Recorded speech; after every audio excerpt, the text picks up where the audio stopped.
Alright, I didn't want to get too far ahead of you. I want to show everything that I'm doing to this Santa. I took a little bit of the hat off up around the brim, and what we're going to do is we're going to where it starts coming out here, we're going to just take this like so and put the hat around.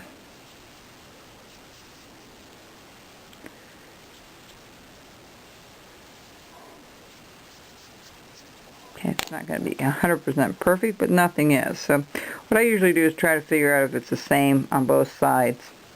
It's kind of important to do. So what we're going to do is we're going to take our, see where we're focused the best here, right there.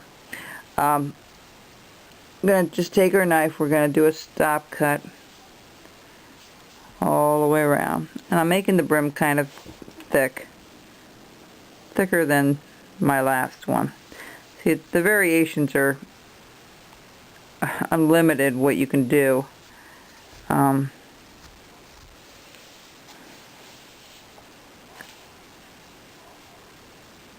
And you can do even more if you want to use gouges and V-tools, and it becomes even more of more variations if you use that kind of stuff.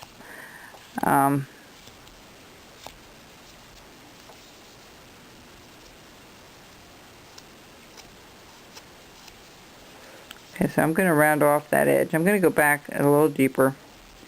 So it sticks out a little further. I want it kind of tucked behind there. Oops, I'll try to keep it in the view of the camera here, the video camera. Alright.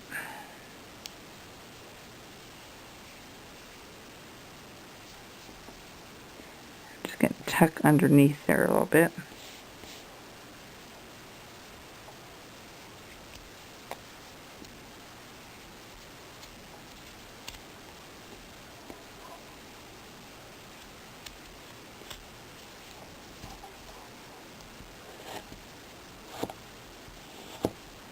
You can see I'm going against the grain.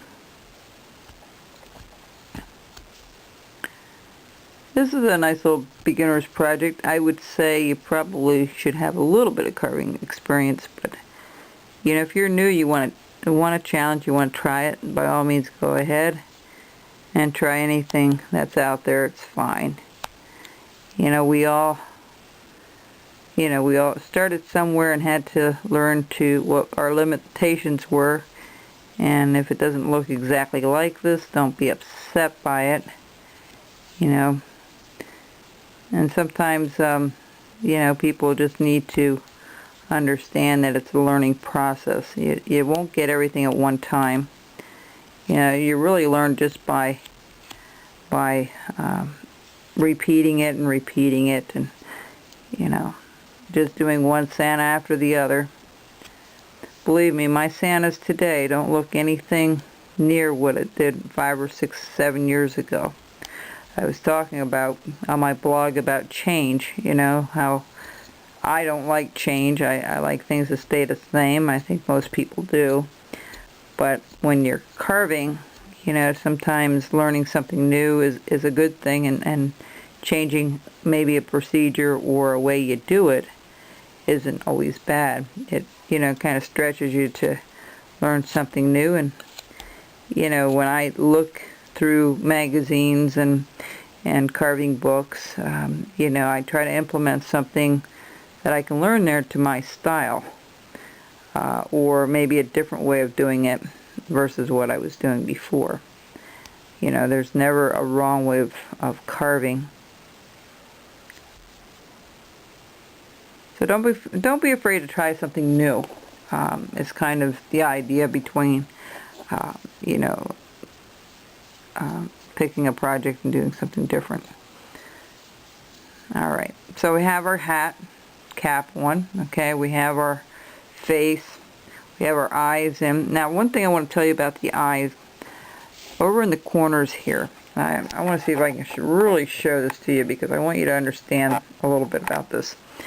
I need to round off that nose a little bit, but in those corners, in the very, very corners, what I do is I just put a little bit of a triangular cut right back there. it gives that eye just a little bit of depth. And the same thing, if I can figure out how to do this, because I can't really see it too well from here. What I want to do is just take a little bit out at that corner, kind of rounding up the eye from, you know,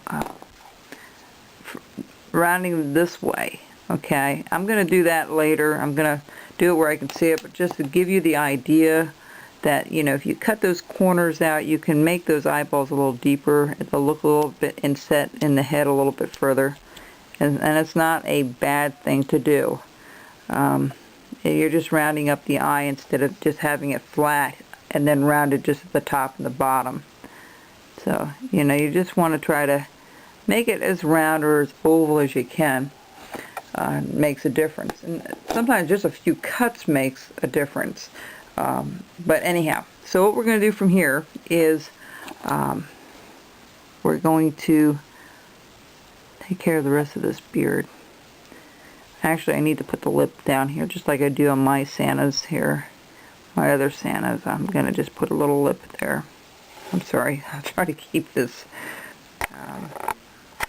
That might be a little bit better.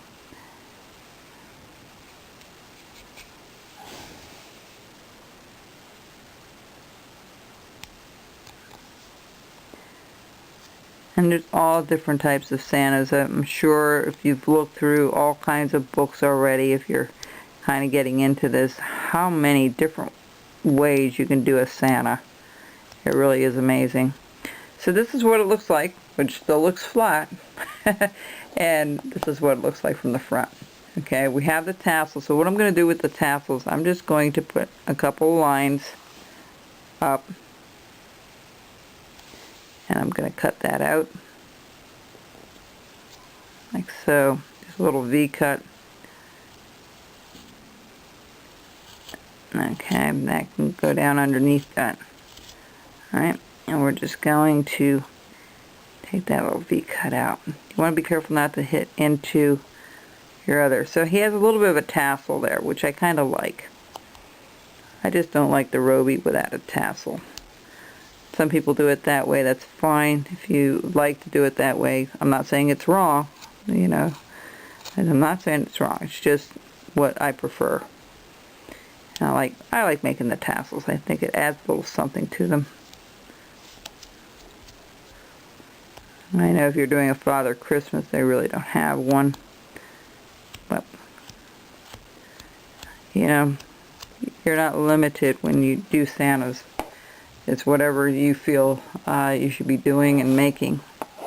Okay. Next thing we're going to do is, I'm going to try to, let me think this over for a second. I'll be back and we'll start on the next segment.